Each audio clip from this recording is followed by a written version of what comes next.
श्रीमन्महागणाधिपतये नमः। सदा निम्बवृक्षस्य मूलादिवासात् सुधाश्रावणं तिक्तमप्यप्रियन्तं तरुं कल्पवृक्षादिकं साधयन्तं నమామీశ్వరం సద్గురుం సాయినాథ పరబ్రహ్మణే నమః.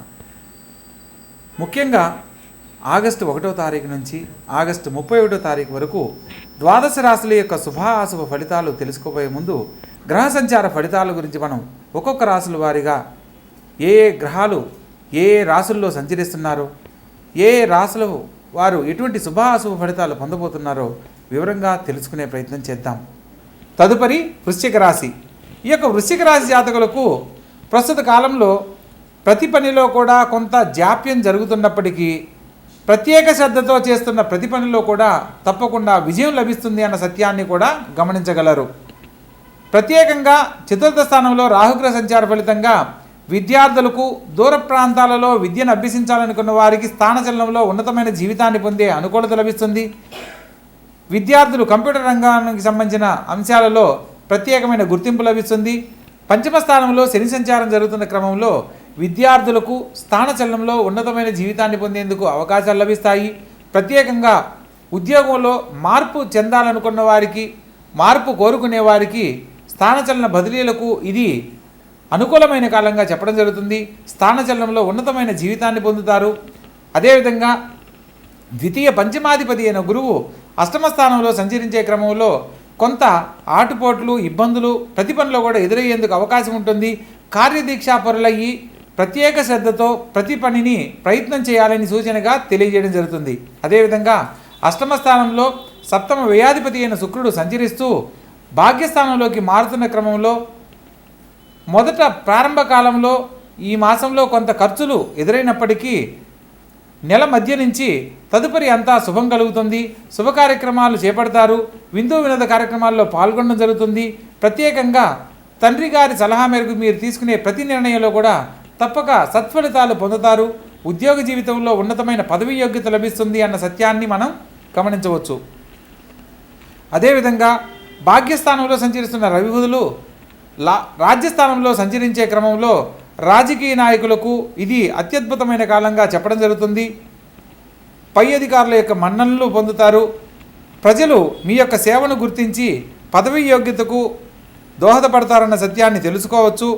ప్రత్యేకంగా లాభస్థానంలో కుజగ్రహ సంచారం చేత ఎప్పటి నుంచో జీవిత ఆశయంగా గృహయోగం కొనాలని కొనలేక బాధపడుతున్న వారికి చక్కని గృహయోగ లాభాన్ని పొందేందుకు ఇది అత్యద్భుతమైన కాలంగా చెప్పడం జరుగుతుంది. ఈ సమయంలో మనసులో ఒక సంకల్పంతో కులదేవత దర్శనం చేసి మనసులో ఏ సంకల్పం కోరుకున్నా అది తప్పక గృహ సంబంధమైన పనుల్లో విజయాన్ని పొందడానికి అవకాశం లభిస్తుంది. కాబట్టి మొత్తం మీద ఈ రాశి వారికి అనేక రకాల సమస్యలు ఉన్నప్పటికీ అష్టమ స్థానంలో సంచరిస్తున్న గురువు మరియు శుక్రగ్రహ సంచారానికి సంకేతంగా గురుగ్రహ సంబంధమైన ఆలయ సందర్శనము, అదేవిధంగా శుక్రునికి ప్రతినిధి దేవతగా అమ్మవారి ఆలయాన్ని సందర్శించి మీ మనసులో ఉన్న కోరికను కనుక చెప్పుకున్నట్లయితే అతి శీఘ్రముగా మీ యొక్క కోరిక నెరవేరుతుంది. ప్రత్యేకంగా గురువారం నాడు శనగలు దానం ఇవ్వడము, పసుపు రంగు వస్త్రం బ్రాహ్మణునికి దానం ఇచ్చినట్లయితే మీరు చేయబోతున్న పనుల్లో ఆటంకాలు తొలగిపోతాయి. ప్రత్యేకమైన పదవి యోగ్యతకు సంబంధించి అమ్మవారి ఆలయంలో 6 దానిమ్మ పళ్ళను అమ్మవారికి సమర్పించి కోరిక కోరుకున్నట్లయితే అతి శీఘ్రముగా మీ యొక్క కోరిక నెరవేరుతుంది. కాబట్టి తెలుసుకున్న విధానంలో చక్కగా ఆచరించి ఆనందకరమైన జీవితాన్ని పొందండి. తదుపరి కన్యారాశి. ఈ యొక్క కన్యారాశి జాతకులను కనుక మనం గమనించినట్లయితే లగ్న రాజ్యాధిపతి అయిన బుధుడు లాభస్థానంలో వ్యయాధిపతితో కలిసి సంచరించడం బుధాదిత్య యోగ ఫలితాన్ని ఇస్తుంది. ప్రత్యేకంగా ప్రారంభ కాలంలో మీరు ఖచ్చితంగా మాట్లాడే మీ యొక్క వ్యవహార శైలిని మార్చుకోవడం తప్పనిసరి. ఖచ్చితంగా తీసుకునే నిర్ణయాల వల్ల కొన్ని ఇబ్బందులు ఎదురవుతాయన్న సత్యాన్ని కూడా గమనించవచ్చు. కొన్ని సందర్భాలలో మీరు చాలా కఠిన నిర్ణయాలు తీసుకొని ముందడుగు వేస్తూ ఉంటారు. ఆలోచించి నిర్ణయం తీసుకోవాలి. మరియు షష్టమ స్థానంలో రాహుగ్రహ సంచారం చేత మీరు ఎవరినైతే ముఖ్యమైన వ్యక్తులుగా భావిస్తారో వారి వైపు నుంచి చిన్న చిన్న విభేదాలు ఏర్పడే అవకాశం ఉంటుంది. కాబట్టి ప్రతి ఒక్కరితోనూ ఆచితూచి వ్యవహరించండి. ఉద్యోగ వ్యాపార విషయాలలో పై అధికారులతోనూ మరియు వ్యాపార విషయాలలో తోటి భాగస్వాములతోనూ వాగ్వివాదాలకు వెళ్ళకూడదన్న సత్యాన్ని తెలుసుకొని నడుచుకోవాలి. అదేవిధంగా సప్తమ స్థానంలో శని సంచారం జరుగుతున్న కారణంగా కళ్యాణ జీవితానికి సంబంధించి ఎదురు చూస్తున్న వారికి వివాహ జీవితానికి సంబంధించి కొంత ఆలస్యం జరిగే అవకాశం ఉన్నప్పటికీ శని భగవంతునికి సంబంధించిన కొన్ని పరిహారాలు ఆచరించాలి. ప్రత్యేకంగా జీవిత భాగస్వామితో వాగ్వివాదాలకు వెళ్ళకూడదన్న సత్యాన్ని తెలుసుకోవాలి.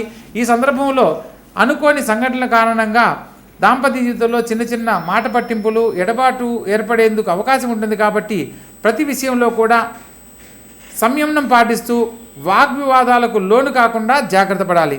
అదేవిధంగా రాజ్యస్థానంలో చతుర్థ సప్తమాధిపతి అయిన గురుగ్రహ సంచారం చేత వృత్తి ఉద్యోగ వ్యాపారాలలో విశేషమైన లాభాలు పొందుతారు.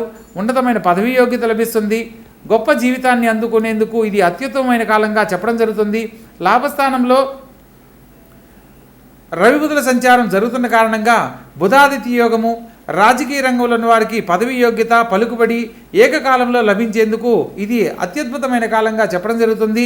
లాభస్థానంలో శుక్రగ్రహ సంచారం కూడా జరుగుతుంది. కాబట్టి ఆర్థికంగా సంతోషకరమైన జీవితాన్ని పొందడమే కాకుండా కుటుంబ సభ్యులతో విందు వినోద కార్యక్రమాల్లో పాల్గొనడము, నూతన కార్యక్రమాలను చేపట్టడం లాంటి అంశాలు ఎన్నో జరుగుతాయి. అదేవిధంగా ద్వితీయ భాగ్యాధిపతి అయిన శుక్రుడు లాభస్థానంలో సంచరిస్తున్న క్రమంలో మీరు కోరుకున్న గొప్ప జీవితాన్ని ఈ సమయంలో పొందడానికి ఒక చక్కని అవకాశం లభిస్తుంది. తప్పకుండా ఆ సమయం కోసం వేచి ఉండి ఆ అద్భుతమైన జీవితాన్ని పొందాలని తెలియజేస్తున్నాను. ప్రత్యేకంగా వ్యయ స్థానంలోకి మారుతున్న రవి బుధులు మరియు కేతుగ్రహ సంచార ఫలితంగా ఆరోగ్య విషయంలో ఒకటి జాగ్రత్తలు పాటించాలి. తండ్రి గారి ఆరోగ్యం పట్ల శ్రద్ధ వహించండి. తండ్రి గారితో ఎటువంటి వాగ్వివాదాలు చేయకూడదు. వృత్తి ఉద్యోగ వ్యాపారాలలో నూతన ఆలోచనలన్నీ ప్రస్తుతం మానుకోవడం ఎంతో తప్పనిసరి అన్న సత్యాన్ని తెలుసుకొని నడుచుకోవాలి. నూతనంగా వ్యాపార సంబంధమైన విషయాలలో పెట్టుబడులు కానీ ఇన్వెస్ట్మెంట్లు కానీ ఈ సమయంలో అస్సలు చేయకూడదన్న సత్యాన్ని తెలుసుకోవాలి. మొత్తం మీద ఈ రాశి వారికి అనుకూలమైన కాలంతో పాటు కొంత ఇబ్బందికరమైన పరిస్థితులు కూడా ఎదుర్కొనేందుకు అవకాశం ఉంది. కాబట్టి ప్రతిరోజు వ్యయ స్థానంలో సంచరిస్తున్న కేతుగ్రహానికి ప్రతిథి దేవతగా గణపతిని ఆరాధించాలి. మంగళవారం నాడు గణపతికి 7 ఎర్రని పుష్పాలు సమర్పించి ఓం గం గణపతియే నమః అనే మంత్రాన్ని ప్రతినిత్యము 21 సార్లు పఠిస్తూ ఉన్నట్లయితే ఈ మాసంలో ఎదుర్కొనబోతున్న అనేక రకాల సమస్యలన్నీ తొలగిపోతాయి.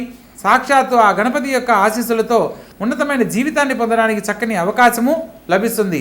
అదేవిధంగా సప్తమ స్థానంలో శని భగవంతునికి సంబంధించిన పరిహారాలు కనుక ఆచరించినట్లయితే సకాలంలో వివాహం కాలేదని బాధపడుతున్న వారికి వివాహ జీవితాన్ని పొందడమే కాకుండా దాంపత్య జీవితంలో సమస్యలు ఏదైనా ఉంటే అవి తొలగిపోయి అన్యోన్య దాంపత్యాన్ని పొందడానికి అవకాశం ఉంటుంది. ప్రత్యేకంగా విష్ణు సహస్రనామ పారాయణ కూడా ఈ సమయం ఆచరించడం ఎంతో తప్పనిసరి అన్న సత్యాన్ని తెలుసుకోవాలి. చక్కగా ఆచరించండి. ఆనందకరమైన జీవితంలో జీవించండి.